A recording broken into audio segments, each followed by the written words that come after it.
मेरे बुजुर्गों, मेरे दोस्तों, मेरे माँ बहनों, आदर्श नगर हो चाहे किशन पॉल हो या हो हवा महल, पूरे राजस्थान या जयपुर की अगर हम बात करें तो जितने भी हमारे माइनॉरिटी के दलितों के एरिया हैं जहाँ पर भी सबसे ज़्यादा बसावट दलितों की या माइनॉरिटी की है, उन एरियाज में अगर आप जाएंगे तो आप लोगों को नजर आएगी सिर्फ और सिर्फ गंदगी, संकरे रास्ते, कचरे के ढेर। थोड़ा सा आगे जाएंगे आप यहाँ चौराहे पे, अगले चौराहे पे, तो यहाँ आपको अच्छा खासा कचरे का ढेर नजर आएगा। जहाँ रोड इतनी चौड़ी होती है वहाँ सकरी होती इतनी सी हो जाती है, और यही दिक्कत आती है यहाँ से राहगीरों को गुजरने के लिए, चलने वालों के लिए। और दूसरी जो समस्या मैं आप लोगों को बताने जा रहा हूँ, जो इन एरियाज में हम लोग काफ़ी सालों से देखते आए हैं, चाहे कांग्रेस हो या हो बीजेपी, किसी ने भी हमारे चार दीवारी के अंदर किसी भी तरह का डेवलपमेंट का कोई भी किसी भी तरह का काम नहीं करवाया है। आप लोगों के इलाकों में अच्छे नए स्कूल, बेहतर स्कूल खोलेगा, अच्छे नए अस्पताल खोले जाएंगे जिसमें बेहतर सुविधाएं होंगी। बच्चों के लिए अलग अस्पताल होगा, लेडीज़ के लिए अस्पताल अलग होगा, बड़ों के लिए अलग अस्पताल होगा। इसी तरह से स्कूल भी बेहतर से बेहतर स्कूल खोले जाएंगे, फ्री एजुकेशन दी जाएगी सभी लोगों को। लेकिन हम देखते हैं भाइयों कि ऐसा यहाँ कुछ भी नहीं हुआ है।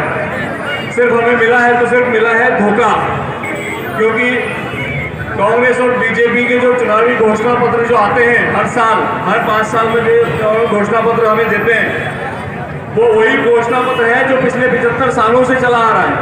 उसी को नई पैकेजिंग में, नया पैकेज में डालकर ये लोग हमें पेश कर देते हैं, और उसी में ये सारे मुद्दे आज भी जस के तस हैं। चाहे मैंने आपको बताया स्कूल शिक्षा की बात हो, या कॉलेजों की बात हो, या अस्पताल की स्वास्थ्य की बात हो, या फिर रोजमर्रा की चीज़ें जैसे साफ पानी जो हमारे घर पर 24 घंटे हमें मिलना चाहिए, बिजली जो हमें 24 घंटे मिलनी चाहिए, सस्ती बिजली मिलनी चाहिए, इतने ऊंचे दामों पे नहीं मिलनी चाहिए। कुछ वक्त पहले एक घोषणा की गई थी कि 100 यूनिट बिजली फ्री मिलेगी। तो मैं आप लोगों से कहना चाहता हूं कि एक 100 यूनिट बिजली का ठप्पा तो आया, लेकिन बिल हो गए डबल। तो ये आसान गणित से तो नहीं होता है। अगर हम मैथ्स की बात करें, गणित की बात करें, तो ये उससे नहीं होता। ये तो सिर्फ एक जादूगरी कर सकता है कि 100 यूनिट आपकी फ्री करके आपके बिजली की बिल डबल कर दिए।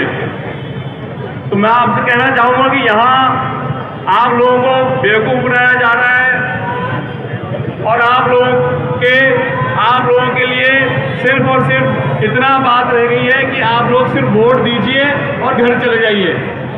आपको सिर्फ एक वोट मशीन की तरह इस्तेमाल किया जाता है कि वोट।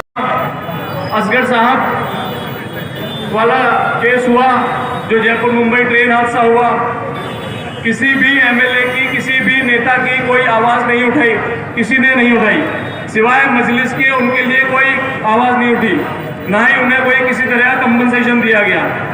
लेकिन समस्या क्या है, हम लोग क्या करते हैं कि ठीक है, कुछ हमारे ऊपर अत्याचार हो गया, मॉब लिंचिंग हुई, कुछ हुआ, तो उसका खामियाजा उसका कैसे चुकाते हैं हमारे नेता कि जितनी भीड़ आ गई उतना मुआवजा दे दिया जाएगा। अगर कम लोग आए तो कम मुआवजा, ज़्यादा लोग आए तो ज़्यादा मुआवजा। हम लोगों ने मुआवजे को इंसाफ समझ लिया है।